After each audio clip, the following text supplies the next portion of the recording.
Welcome to Leapfrogging Success. We help you achieve your presentation goals with communication skills, learning and development, powerful public speaking, self-improvement, and critical thinking.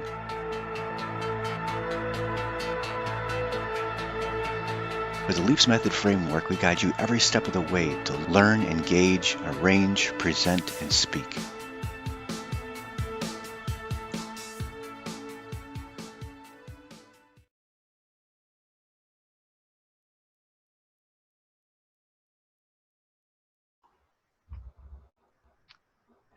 All right, welcome everyone. My name is NJ Lechner, or you can call me Nick. This is leapfroggingsuccess.com, and what I do is I help anxious analytical introverts become powerful speakers and communicators.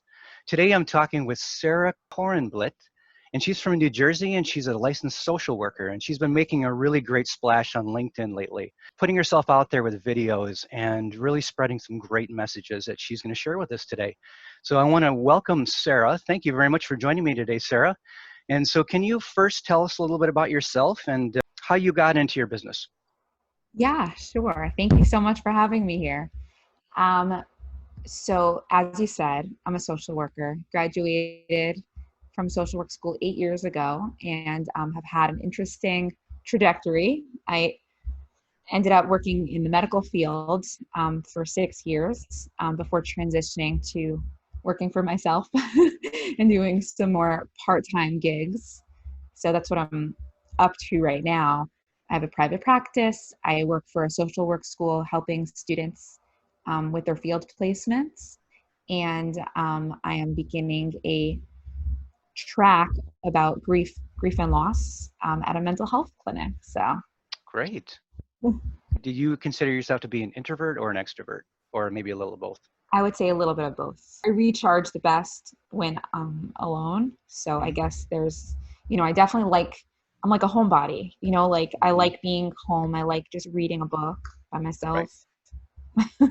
But I love talking to people. So I guess both. Sure. Yeah, it sounds like you can pivot back and forth fairly quickly. Yeah. You concentrate more or maybe have a more hypersensitivity on speaking to the person as you rather than not?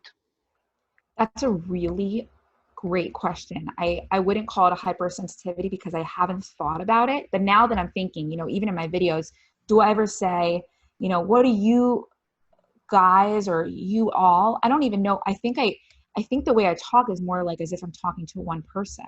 I think. I mean, I now you're probably going to think about it next time you talk on camera.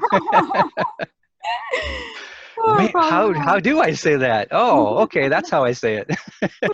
Watch yourself back after you do a recording. It is something to be aware of, I guess. I've been trying to do that more often too, because you're right. It is a way to connect at a very deep level, even though you're not exactly speaking to one person. You're speaking to potentially could be millions, but it is always something to be aware of for that tight connection.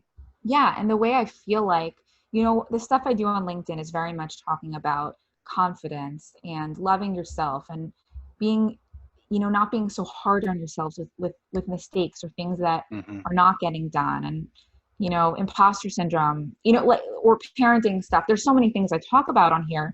Yeah. And I feel like the way I approach it is that if one person hears it and is touched by it, then that's enough for me. And that's not just enough, that's really valuable to me. And so for me, this idea of approaching it as if one person is hearing it, it really means something to me, because if one person's hearing it, then that feels good. Then, then I feel like I've done what I set out to do. Absolutely. And so I don't want it to come across that I'm like only satisfied if 500 people are then you're more concerned with vanity metrics than anything else. And if you don't have that deep connection with one person, there's no point, right? Can you tell me what you're currently working on? Well, I'm going to be launching a podcast, which is exciting. Very, very exciting. Congratulations. I've toyed with for years. Yep. Literally years. And I think that, bringing it around to that public speaking thing is that, let's say 4 years ago when I was thinking about it, first of all, I didn't have a platform. So I wasn't on LinkedIn. I didn't really have an audience. Right. It's a different thing to go into podcasting when you already have an audience. You've kind of established certain topics, so it's a very different feeling going in. I feel more confident about, my ability to express certain ideas and what, through doing lots of different videos, I've kind of narrowed down certain things that are really repeating themes. And so Right. having that cohesive brand going in is important. Absolutely. So that's something I'm working on. And like I said, I work for a mental health company, and I'm creating a track for individuals who are, struggling with the aftermath of a loss, and, creating tracks with groups and individual therapy. And so that's something that I'm working on creating right now. Perfect. Sounds like it'll spawn a whole bunch of ideas further down the road. And I have no doubt that once you get going on your podcast, it always happens to everybody on a podcast too. As soon as you start connecting with people, you're talking about topics, it just spawns more and more topics, more and more thought. And that's what you originally wanted to do. You want to be a thought leader. And from what I can see on LinkedIn, you're doing fantastic. When I see someone, they resonate with me, I want to be able to backtrack and see what they were originally doing. So I kept on going backwards in time, looking at your videos going, oh, wow, yeah, there's a consistent theme here, and I don't even think she even realizes yet what she has. As you're going, you're clarifying as you go. What's my mission? What is it I want to express to my audience? How do I want to help my audience?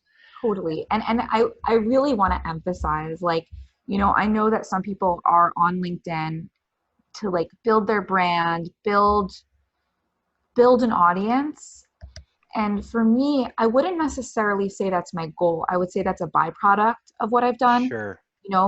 My whole focus is I talk about things that are important to me, and then the people who value that too then come to me. So I'm not really thinking about how do I please people on LinkedIn? What do they want to hear? I say these are things that are important to me. And I'm seeing from sharing them that other people are resonating with it. And so then I share it. So I feel like because that's my goal, the content flows more easily because Absolutely. There's no pressure. If I have a video that, let's say, has 25 likes, which is pretty low for me, for my engagement, that's okay. I don't go and take it down. Oh no, it's going to make me look bad. I don't care. 25 people appreciated it. Amazing. I'm thrilled. Do you know what I mean? And I don't even have a direct product related to me. Right. So it's not like I'm selling anything. Right. And so I don't have a pressure of I need to convert this amount of leads. I don't. Gaining your organic following little by little each time. And you're right. If you focus on the likes or the comments or anything like that, it's all vanity metrics at some point. And it's a temporary feel good, and you can have a dopamine kick from it, but that's about all it amounts to. And if it isn't leading to something fulfilling in the end, then there's no point in it. I want to thank you so much for your message, and see you continue this, and I'm sure you will. Sarah and you do have a website, right? Your website is your name? Yeah, my website's Korenblit, LCSW.com. My email is Korenblit, LCSW@gmail.com. Pretty straightforward. Great. Okay. Well, thank you so much. I'm going to go ahead and wrap this up, and I want to thank you again for the time you spent with me. It's our most valuable commodity is time. Yeah. So I appreciate it very much. Thank you so much. Bye-bye. Bye.